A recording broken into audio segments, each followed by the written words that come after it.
So just noting as well, committee members, are we on?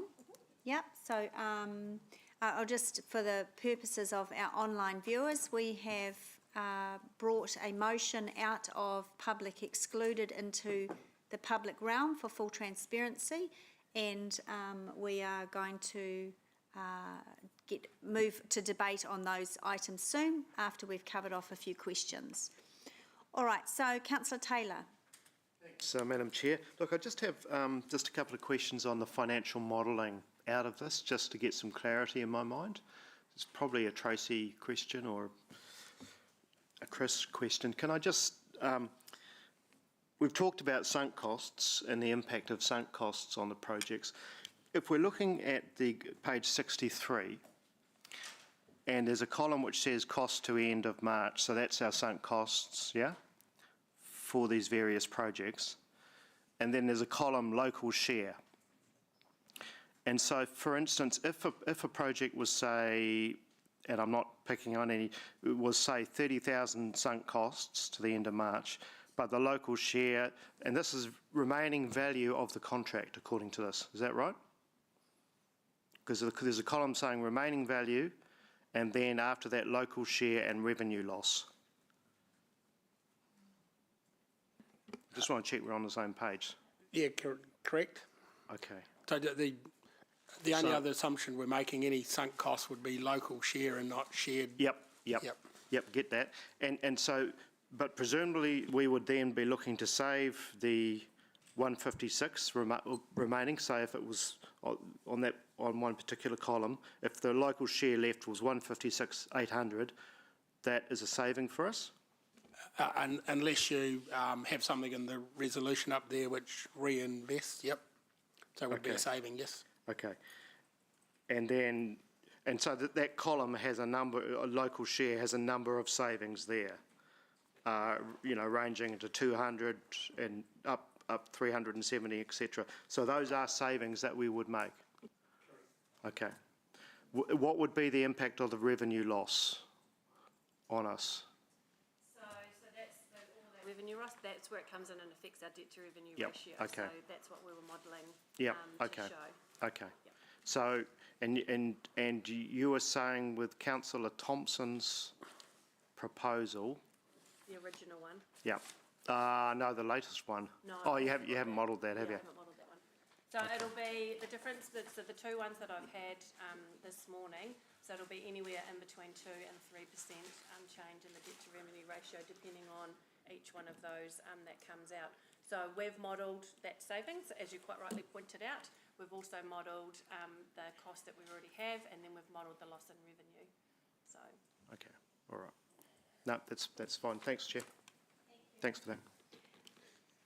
Does, just in terms, Tracy, how quickly could you model Councillor Thompson's? You're doing it now, are you? Okay, just for full awareness before we vote would be really cool.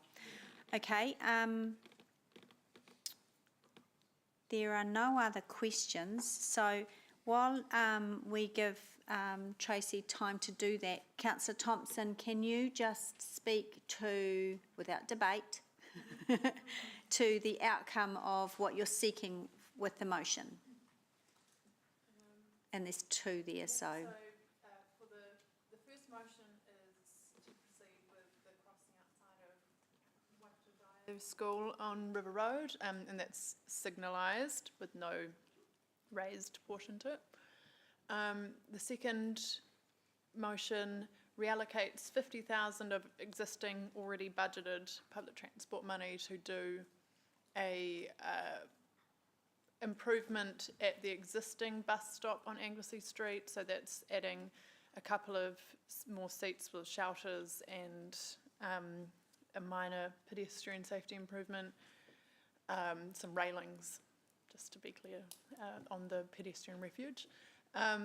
Request staff to proceed with Silverdale Road with a signalised crossing that's outside of the school there, and Ellicott Road, Hyde Ave. So that's the moving the pedestrian refuge and putting in a raised platform on Hyde Otherwise, and for Samridge Road, it's saying come back to us in the next for the next financial year with a reconsidered design for that one, because there's not the time to work through an alternate design right now. So I think that's it, and it stops everything else at this stage. Thank you, councillor. I just have a question to staff on, let me find the page. Where is the page for the DIO project? Project number 5, thank you. Oh yes, of course. So I'm on page 49. The commentary there, so on page 50 says, so this is the pedestrian facilities for the Dyson School, that there is high community demand for this final servicing to address ongoing concerns. I raised this with Councillor Thompson, who spoke to staff, and I wanted basically to see the high community demand, and the comment back was, we believe that there is community support. So I'm just trying to understand, because I can't support this project without understanding the real feedback from the school and the community on this particular project. So is that Robin? Or yeah? Thank you.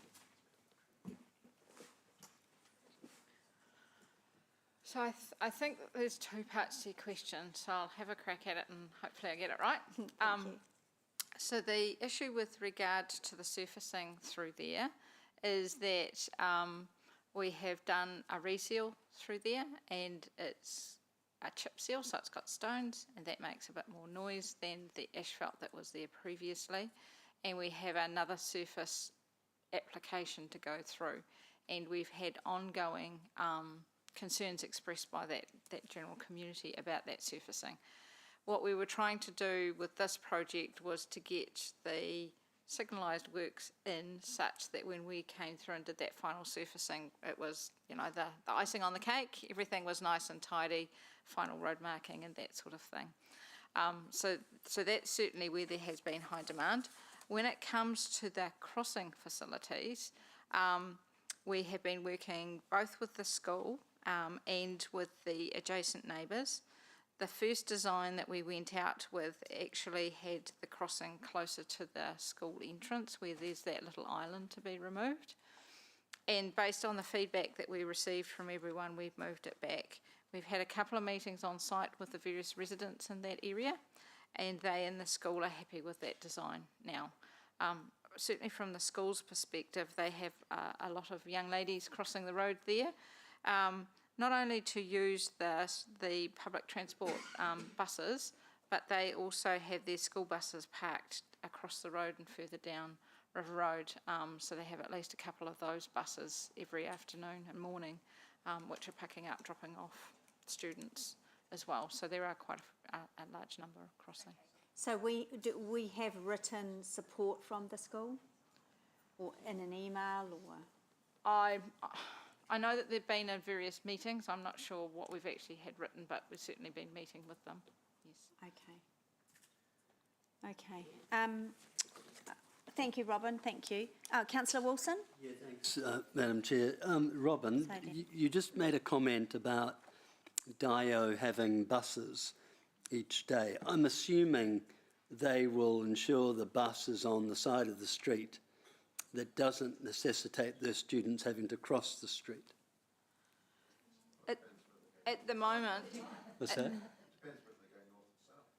But surely safety would overrule all of that.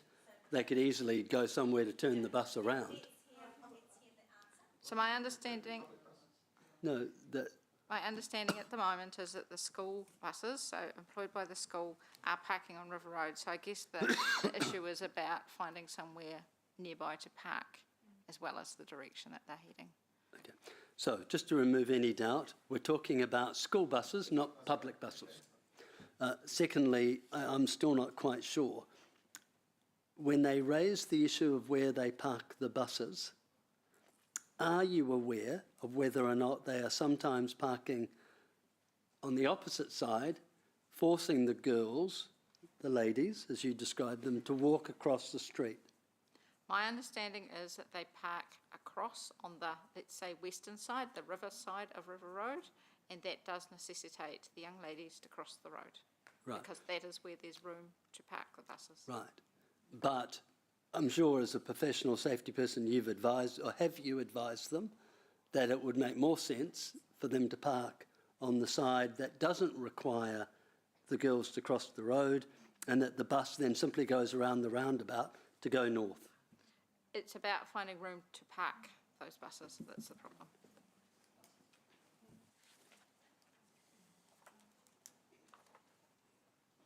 Councillor Naidoo-Rolfe? Just one question. Just the same project, there's yellow lines, no stopping yellow lines. Is that there at the moment, or is that something that would be added? It's a combination of existing and additional no stopping requirements. That was what was considered at the last traffic panel, and the panel basically reserved the project pending the outcome of today. So that would still have to come back to committee. Okay. But there is existing no stopping through there. We've been working again with the residents to minimise the impact on their parking in that area so that they're comfortable with those changes. So off-street parking, like, for school pickup and things, where do people park at the moment? Is it on the western side, on the river side, or is it, do you know? There's more room on the western side, on the river side of River Road for pickup. There's also a lot of parents go in through the back. Okay. The name's just escaped me. and around the back of the school as well. There's a lot of pickup happen there as well. This is before we put in the yellow lines? Or is it? Yeah, this is what happens currently, is what I'm describing. And, yeah. and this is not really going to affect that in any great degree, because most of that parking happens further down. Okay, all right, got you. Thank you. Thank you. Councillor Hutt? Thank you. At, I think it was traffic panel, when we were discussing this project, Robin, you talked about how the signalised crossing could create better traffic flow. And I was wondering if you could just reiterate that point for those of us for some of us who weren't at traffic panel. I don't think I necessarily said better traffic flow. I think it was, the concern was expressed about this creating congestion along River Road. My point was that when we look at pedestrian crossing facilities, we have the choice of putting zebra crossings versus signalised crossings. A zebra crossing, the pedestrians get the choice of stopping the traffic every time they indicate that they want to want to cross the road. When it comes to traffic signals, we can control the traffic signals such that the groups, if you've got a lot of people, that they're actually held for a little while, and then it stops the traffic, and we can control how big a gap it is between the stopping of the traffic for that group to cross versus the next one. And that when this is congested through here, that it would be short-term holding that traffic back, but they would then move forward to join the end of the queue for the Fairfield Bridge, for example. So so it would create students kind of clumping together and moving in a big, in a clump, I guess. Yes. Versus kind of just walking across whenever they want. Yes. So the traffic signals allows control of when pedestrians are getting, when vehicles are needing to stop for pedestrians to cross. Cool. Thank you. Councillor Taylor? Chair. Roman, can you just remind me, is the speed limit, is it 40 k's in that area or 30 k's at school break, at the end of school? So currently the permanent speed limit is 50, and then we have a variable 40 operating currently. Yep. And then in April we're looking to introduce a variable 30. Right, so come the time when the kids congregate the most in the mornings and afternoons, by April we're expecting to be down to 30. End of April, yes. And the Hudaki in the middle of the road, the concrete thing, where they come across and they stop across again. The current island, yes. Thank you.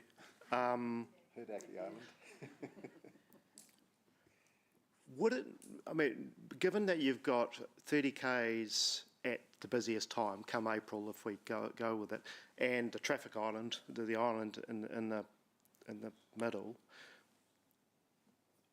the question I find myself asking, is there really a need to go the extra step and actually put in a signalised crossing? Because you've got kind of two safeguards there now. So I guess the existing island probably has room for one or two people to stand in the middle of the road. That does require them to try and find a safe gap in the traffic. And yes, the idea is that vehicles are going to be slowing now to 30 Ks, but it is still quite often difficult to actually find a gap in the traffic flow, because if you've got back-to-back, bumper-to-bumper sort of traffic moving through, then you are reliant on somebody being kind enough to stop and let you cross. And that's the current situation that they're dealing with. Right, thank you. Now, obviously, you know, no one wants anyone to get hit or anything like that. What, over the last 10 years, say, what is the accident record there? How many accidents have there been in terms of kids being hit? I'm not aware of any. Okay, thank you. Thanks, Chair. Thank you. Councillor Wilson? Yeah, thanks, Deputy Mayor. Robin, in the proposed motion, there isn't a raised platform? That is an option that we have given to elected members. Yes, but in the proposed motion by Councillor Serra. I believe that's correct, yes. Right. So can we just make sure that's clear? So that's not an option. What the motion says is no raised platforms. Correct?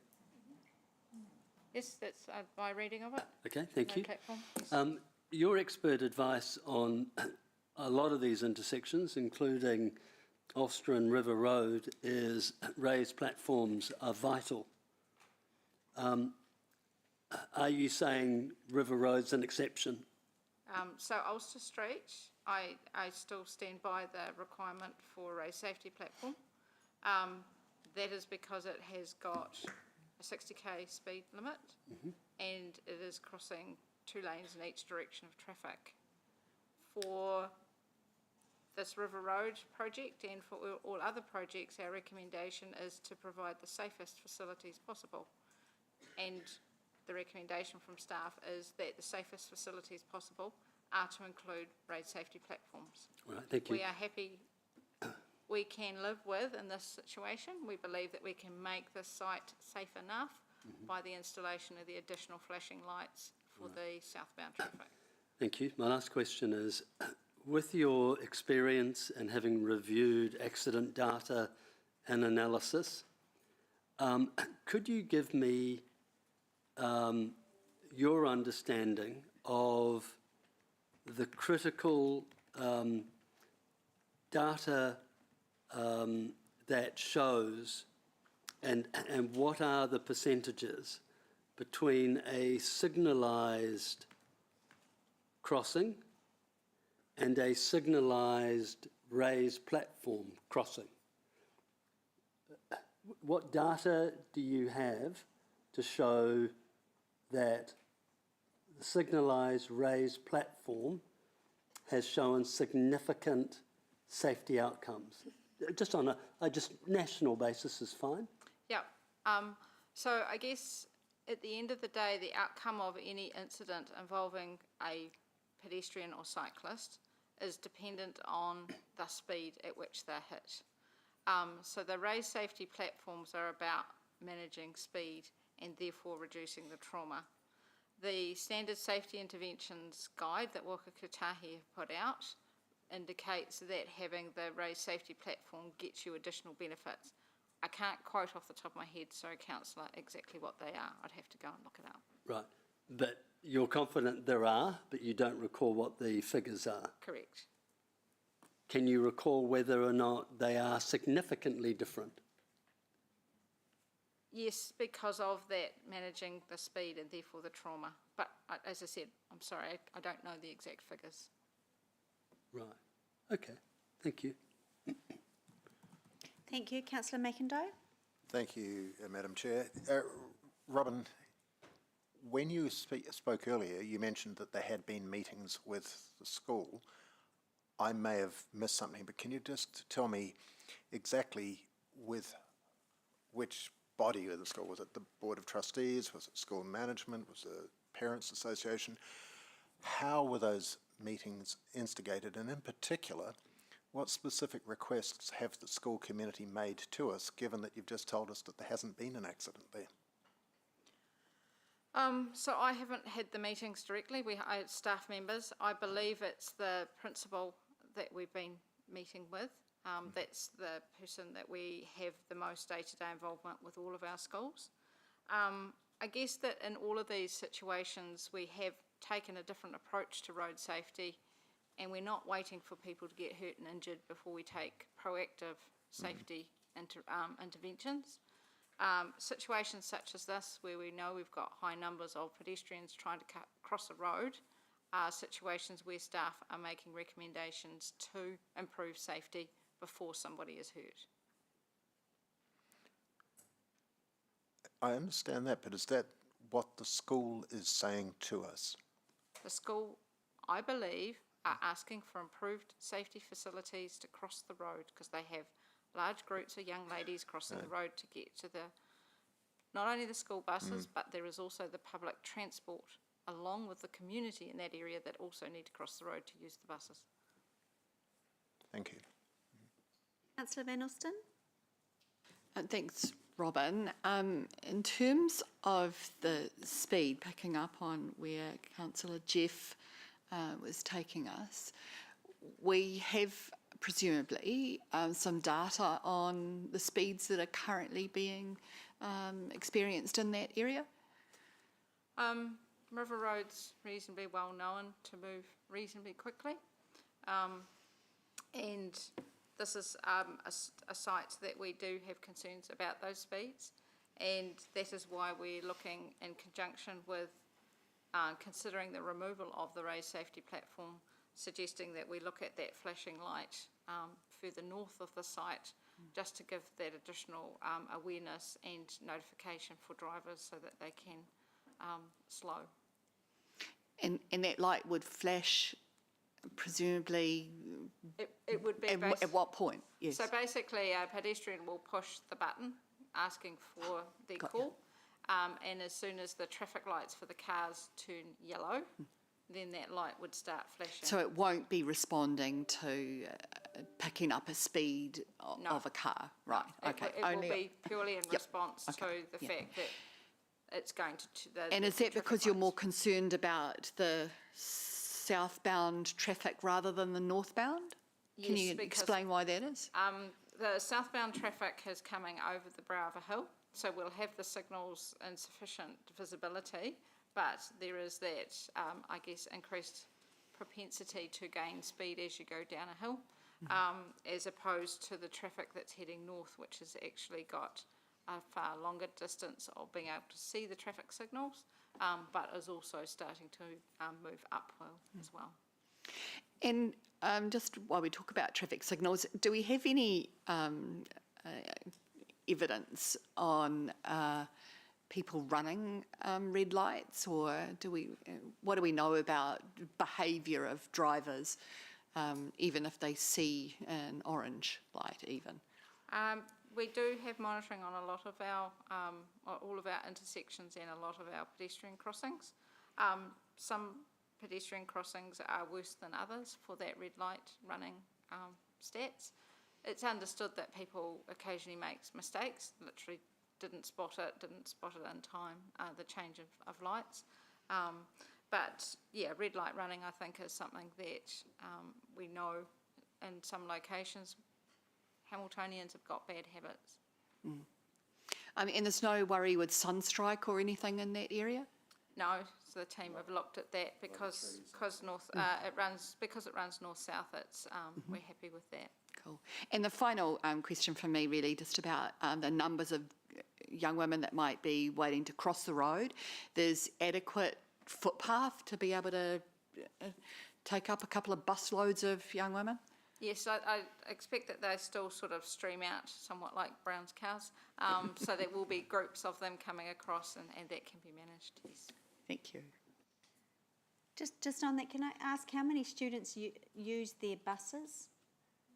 We must know that. Sorry, not off the top of my head, no. I do know that they've got at least 2 buses that are reasonably full, so most of those buses will be carrying between 40 and 50 students. And are the 2 bus stops that are being, existing bus stop to remain, that's on the east side, and then the proposed bus location on the west side, are they just for their buses, or is that WRC buses? No, they are only for the WRC buses. Oh.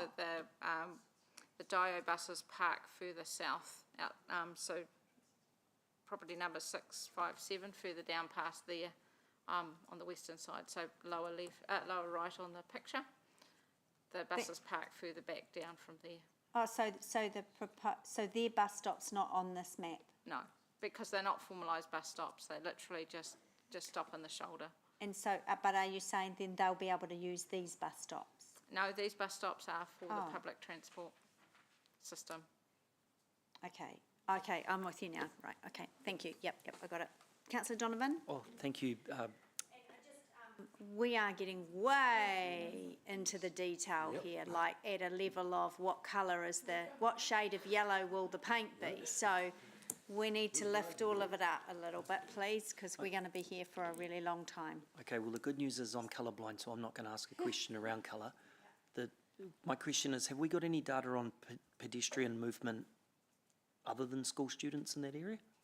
I don't have it to hand, sorry. Okay, thanks. Councillor Naidu-Rolfe? Yeah, it was just picking up on Councillor Max's first question around, do we have data or evidence around the speed in that area? And it sounded like we didn't.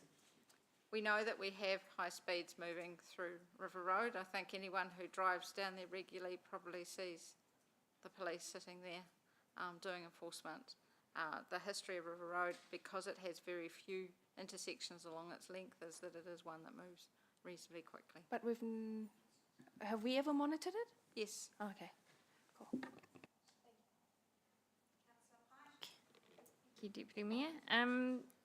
Robin, just a question, maybe you're not the person to ask, but whoever was doing consultation with the school, was it ever proposed to them about shifting their personal school buses to one of their internal school roading paths?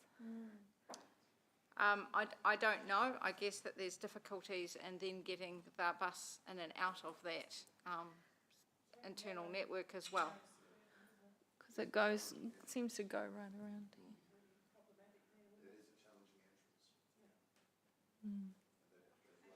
Don't know? So they haven't asked the question, is what you... No. Okay. Not that I'm aware of, and as I said, that just means that it's difficult for the bus to get out, and then you've got a bus moving through a whole lot of students as they're moving through the school as well. So it's not necessarily desirable to have those buses moving within a site either. Okay, I'm going to go to the 2 last members. These are going to be the last questions, I'm calling it. So Councillor Hutt, thank you. Can I ask some questions on the other part of the motion?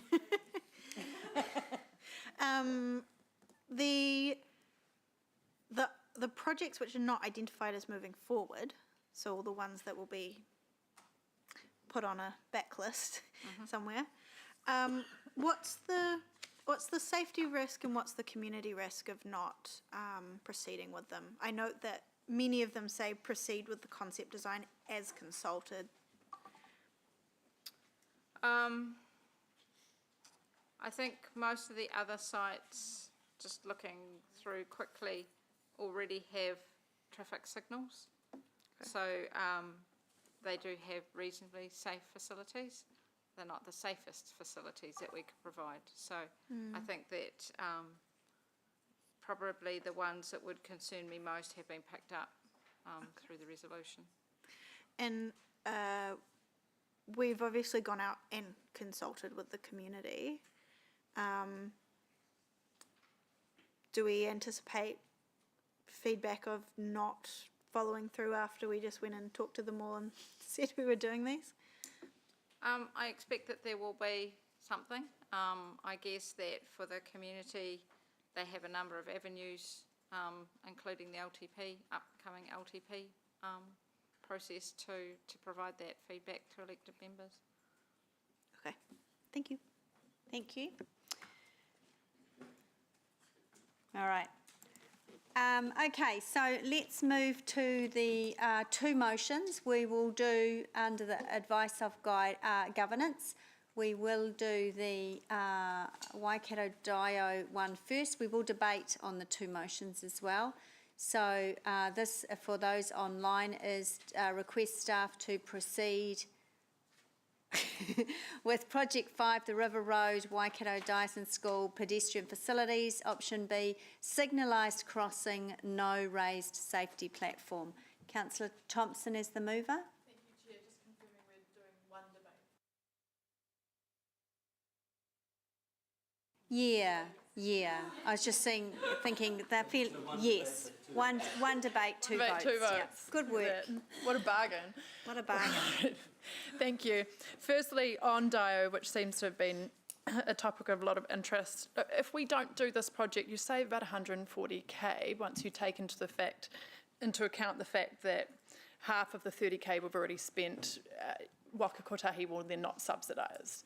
So this is not really a massive saving to begin with. So the question is, will it improve safety? Yes. Let's not wait until someone gets hit. Are we going to wait for every school and every park and every facility that we want to put a crossing outside of for someone to be hit or injured before we go, yeah, that's a good idea? But public buses are on the other side of the road. We've heard the school buses are parked on the other side. If you would have to go a whole kilometre down to the roundabout at Fairfield Bridge to turn a bus around a roundabout if you were to require them to be on the other side if there was parking for that. So, and the other thing is, let's give people a choice. Make it convenient to cross the road. What is wrong with that? Putting safety aside, I use the crossing on Pembroke Street multiple times a week to take kids to the park. It would put me off going to the park if I couldn't safely do that, because it makes it so much harder. And I mean, this is not just for the school kids, it's for people in the community to cross the road as well. Let's give people an option. I put forward that we remove the platform to address concerns elected members have raised. This is not inconveniencing traffic.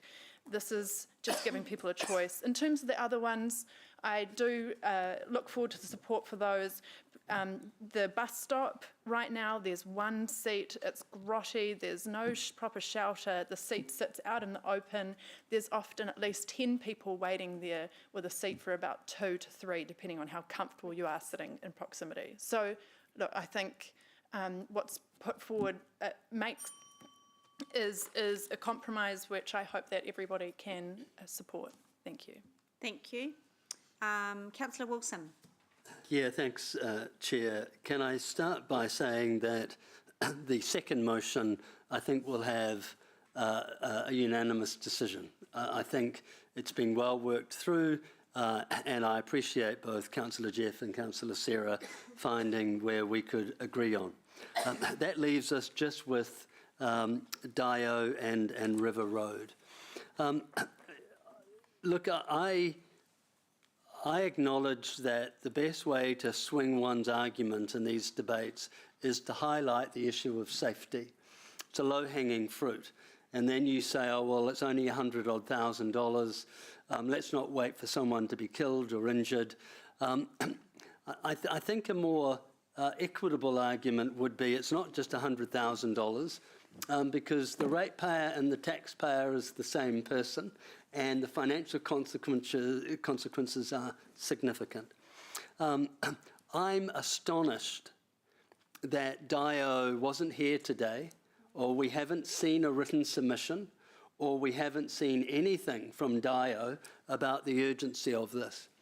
I am astonished that Dio, Point of order, this was in public excluded, so how would have Dio known about the item? I'm happy to respond to the point of order. No, you don't get to respond to the point of order. Let me just give me a second. But this is in public, Chair, so It now is- you're going to be very careful. Yeah, this is in public now. And the but I don't consultation think they- prior was in Yeah, public. but they wouldn't have known, I think it's fair to say they wouldn't have known that But if this they was had up for, the project was up for debate today, so. But have they written to us prior? No, I don't want to get into a But that's discussion. my We know point. they haven't. Yeah, I know So the they point you're haven't, making. and that was in the public. Yeah, you're both a little right here, so you are. I am ruling in favour, councillor Thompson, but I am acknowledging councillor Ewan's point as well. Let's move on. Unfortunately, she's disrupted my chain of thought, but I'll try to gather my valid point. So again, I'm astonished that Dio, having not provided anything in writing, then again still enables school children to have to walk across the road. Now, I do not buy into this argument, well, it would mean the bus has to drive a kilometre. If it's all about safety, and if the urgency is about safety, how dare we suggest that a kilometre of inconvenience negates the safety argument? If it's such a safety argument, do it now, it's in their hands. Thank you. Councillor Taylor. Chair, it's been a long day, hasn't it? Look, I think the compromise is I'm happy with it, and I thank Councillor Thompson for it, as well as others, Councillor Wilson and others. There's a solution of the right scale for the Peaches and Cream bus stop issue, I think. Silverdale, I think that's a good result there outside the school. And I think for me, it avoids us having to give birth to another 5 or 6 raised platforms around the city, because I sense, I think probably a lot of us sense fatigue in regards to that, and I'd like to declare or ask for a bit of a moratorium on raised platforms for a little while we all draw breath. So, and that is a significant thing out of this compromise, I think. The Dio one, it's a tough one. But to me, I haven't seen great evidence of the school's desperation for this. If we've got a 30k speed limit there when they're coming and going at the busy times, and we've got the traffic islands in the middle there, and there's been no accidents in 10 years, the idea of putting something in place so there won't be an accident, I get that. But I also think that way of thinking is actually contributing to quite a lot of the fatigue of our residents. We were wrapping Hamilton up in cotton wool. And I think there comes a point where you stop doing that. I think over the last 6 years under the Labor government, there's been too much of that. I don't see a really strong case for it and for spending the money either. So at this stage, I'm going to say no to that one regarding Dio. Thank you. Thank you. Councillor Hutt. Thank you. I feel varying degrees of discomfort, perhaps, at this motion, but I accept that it's what's on the table. Councillor Thompson pointed out that the Dio project's really only worth a saving of about $100,000 to us. 140. Is a child's life worth $140,000? Emma Cagney, probably pre-2019, put out a research paper about the economic impact of serious injuries and fatalities, and put the impact at about $1 million of that money back then. As the impact, not just like, it's not that that person paid $1 million to be hit by a car or whatever, but actually the impact on our healthcare system on the people surrounding that person who look after and care for them, the impact on their schooling or their education or their employment. So it's not just, is a child worth $100,000? Is our community willing to pay potentially over $1 million, which is the economic impact of someone being seriously injured or killed? And I would also challenge Councillor Taylor's comment that schools should be desperate for changes. I don't think schools should have to turn up here and beg for us to make our city streets safer. I query whether or not the people who were killed at the Thomas Gordonton intersection, if their families would have wanted us to make that change maybe before they were killed. So, very much in support of doing whatever we can to make stuff as safe as possible in this current political environment. Thank you. Councillor Bidder? Thank you, Chair Angela. Most DIO students actually arrive at the school via McNichol Street off Clarkin Road, which I'm just looking at Google Maps at the moment, and I don't see any reason why buses can't go down Clarkin Road, turn into McNichol Street. There's the lane that actually leads into the school is Martin Street, which comes off McNichol Street, and there is sufficient space to turn around there, because that's how their rubbish trucks and service trucks actually approach the school. So it is entirely within the school's ability to manage that. Thank you.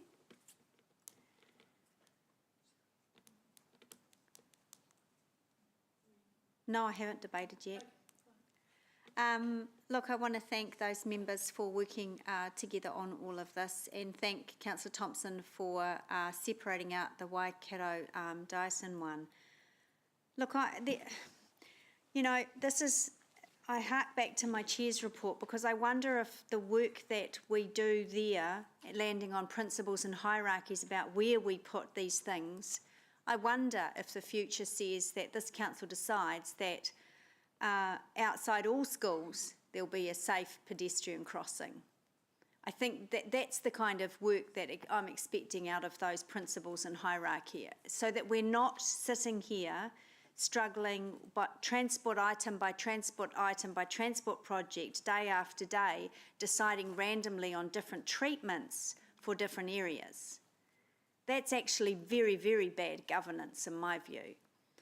But I am struggling with this one. I am struggling because I cannot fathom that we don't have a written letter from the school saying, yes, we support this project, go ahead. I as the key stakeholder in this area, I can't understand that. And I think that that is very poor governance. I just don't accept that we don't have written support. If the principal cares about their students and this project is really required, surely the principal would just go, hey, great idea, you have my full support. They're in charge of those students. So I'm really, really struggling with this project. Sorry? Yeah, well, yeah, anyone. But I just go back again to, and I'm not sure that I've really made up my mind yet, so I'm hoping to be persuaded. I do support and will support in the future the principle of safe pedestrian and signalised pedestrian crossings outside schools. I think that's great. The same as we led the country in terms of lowering our speeds outside schools.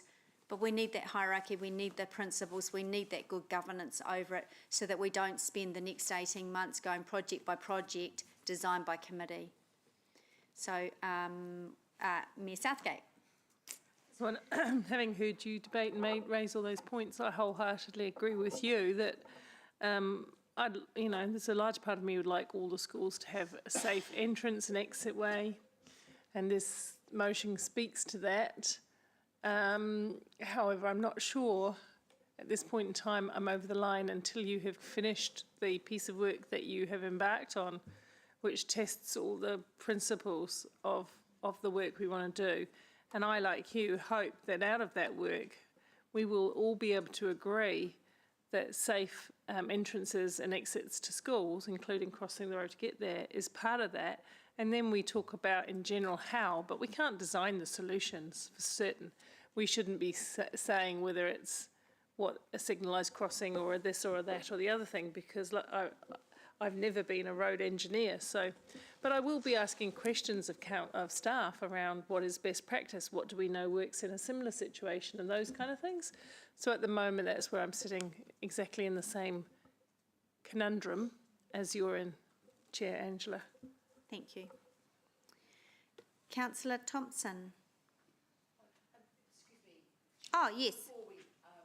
Do that, I wonder, in light of those comments from both yourself and Mayor Southgate, whether this could be delayed until we have heard directly from the school. Is I that think something so, this no, meeting would tolerate? So we would need a procedural motion right now to do that. So we need And to I do it haven't formally. spoken at this point and wondered if that could be... You have spoken? You No, haven't? I have not. Okay, certainly that is your right understanding orders, so just give Amy one moment. To confirm, would that be that you want the entire item to lay on the table until a future meeting? Or just this one? No, I think just the motion that mentions the Diocesan School? Diocesan Okay, School and the all right. River Road crossing. Yeah, okay. So, We could have an amendment. is it? It would No, be an it's amendment. a procedural motion though. I have to drop the whole lot. The procedural motion, I have to drop everything. What do you mean?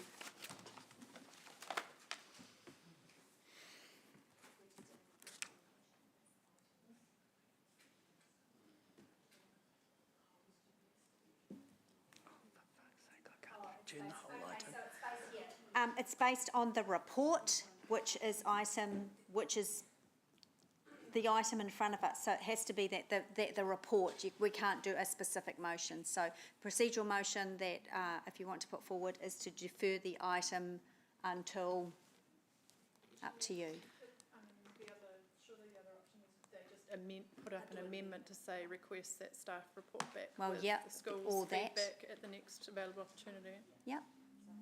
Yeah, that's a much better So that option is an than- amendment. So just keep the discussion to because we are in the middle of debate. So Councillor Van Austin, as an amendment, you would like to, defer to a future meeting, giving staff and potentially us the time to be able to hear from formally Diocesan hear from the school? Perhaps not only the principal, but maybe a view of the Board of Trustees. Okay, all right. Okay, give Amy a, Can the seconder have debated? no, so who hasn't debated would need to second that. Normal, Anna? Is Anna online? She was. I'm happy to. No, Mangai Norm, okay, all right.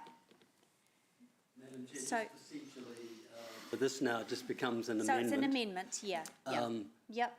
So can governance guide us again? It's one of these scenarios where half the room has spoken. Yeah. An amendment's Yes, been yes, moved. yes. That Yes. stymies the debate. There's Yep, a trend okay. happening We here. will get, well, there's a what? A There's a Truman? trend. Oh, a trend. This Yeah, is a there's Sarah lots of trends classic. today, so give Just at Amy the a last meeting she moment. did this. Amy is a superstar, but just give her a moment. It's a legit process. It Sure. is. No, All of these are legit. This is democracy in but I action, always go right? much earlier. Yeah, no, I love it. All right. On the amendment? Yes. I guess it's of staff and understanding how that the amendment would affect the timeline of the projects and any obligations we have is. Surely no more than if the project doesn't go ahead. But is saying, right? there a deadline of, need to? Robin? Yeah. No, okay, we can't answer, yeah, because the report is still, remains in PX, that makes it difficult, because then we would be dealing with contract implications. But in terms of the amendment, well, that's just deferred, right, okay, yet to a future meeting of the committee. So just for online viewers, what is happening now is an amendment raised through the questions of whether the school supports the decision and just the lack of understanding from the governance committee about that. So that's what the amendment is, and we'll be about to go into. Do we have to debate the amendment? That's at the discretion of you. Okay, the debate on this is at the discretion of the chair. I'm going to say no because I think we all really understand the amendment. No, you don't. Questions are also through the chair, and the chair has said no. So, so everyone understands. Right, we're going to vote on the amendment that the Infrastructure and Transport Committee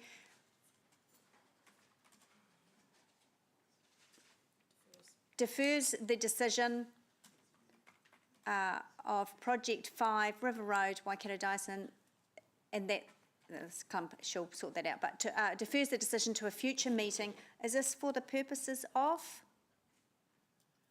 Do you want to put that in there, councillor? Government's hands really in terms of Is that I enough? think the deferral is 1F. adequate enough to All right. allow whatever You think- I mean, staff- needs to happen. staff We don't need to understand- prescribe what it is. Okay, staff understand what we're requesting, right? So, okay. Good. This is a procedural question to the mover. My watch says time to stand. There is no timeline of when this is coming back, No. and there's no explanation of the Yeah, okay. So that's why I was questioning. So how about, can I suggest that the defers her to the next meeting of the committee to enable a formal discussion with the appropriate stakeholders. Yeah, that's it, right? Is that enough? That it's your amendment, councillor. Stakeholder engagement. To enable stakeholder engagement. Is that, look, yeah, enough? You happy with that? All right, look, we know the outcome that we're seeking here, so if we don't get that, then obviously we'll be bitterly disappointed. All right, so look, the amendment has been put. We will vote.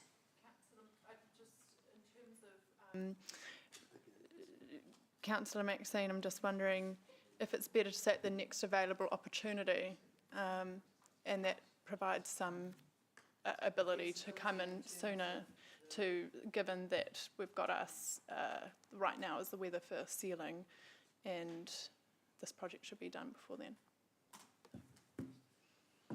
Next available opportunity. That then defers the decision to the next available opportunity to enable stakeholders. Isn't that council or committee or something? The next available council/committee. Let's be specific about that one. All right. Now what are we doing? Are we debating, or we're just voting, aren't we? We're just voting. We were within a hair. Right. We had Councillor Thompson's right of reply. Yes. Is it because GM is looking extremely pained by this process Yeah. right now? Okay, so the amendment there, very clear. We need some more information. We're instructing staff to go away and do that. Let's vote on the board for the amendment. For the amendment.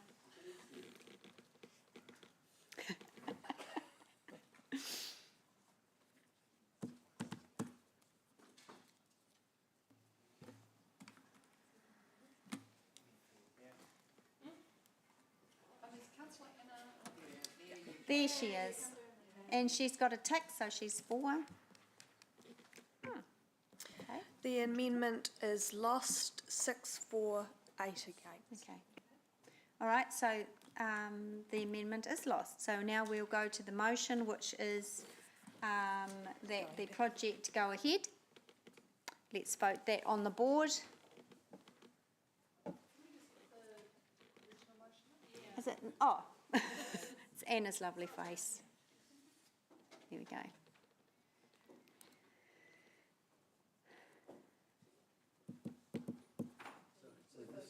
This is the project go ahead, just the Dyson one, The Dyson one? Yeah. Okay, so, the project go ahead.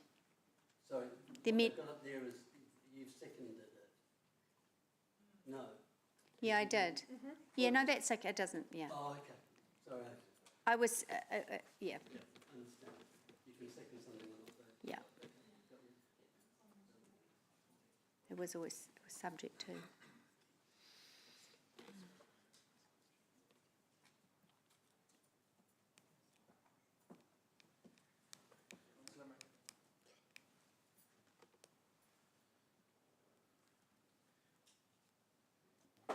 The motion is lost, 5-4, 9 against. Okay, now, thank you. We go to the remaining motion, and we did debate both of them together, so we are simply going to vote. And this is for the remaining projects.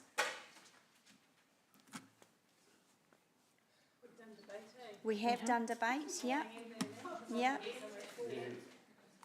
So we will vote on those on the board.